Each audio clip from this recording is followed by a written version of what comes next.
Etxeratek espetxe politika aldatzeko eskaera egin du berriro prentsaurreko jendetsu batean eta Urtzi Errazkin eledunak esan du eta erakundearen desegitearen ondoren ez dagoela aitzakiarik aldaketa hori gertatzeko. Eta desegin ondoren, justifika ezina dena, justifikatzeko aitzakiarik ez dago. Mendekuan oinarritzen den eta eskubideak urratzen dituen salbuespeneko espetxe politika honek ezin du minutu bakar bat gehiago ere iraun.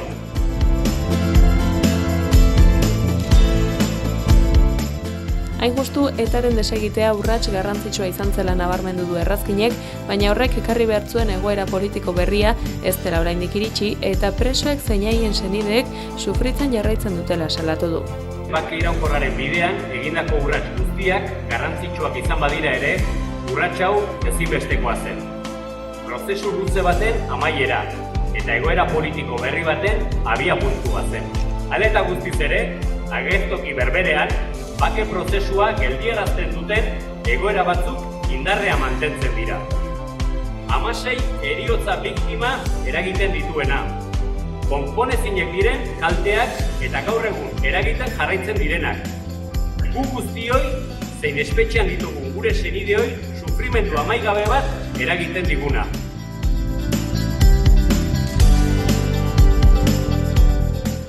Hala presoen urrunketa bukatzeko eskaera egin du Etxeratek, baita larri gaixorik dauden presoak askatzeko, gradu aldaketa bideratzeko eta zigorrak batzeko ere.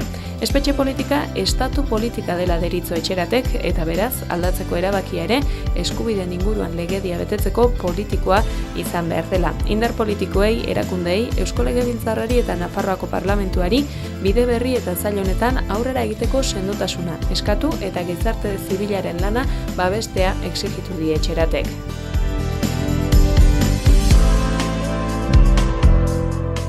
Eta gaineratu du Errazkinek ez dutela inolako mendekurik nahi gertatua ez errepikatzeko bermea baizik.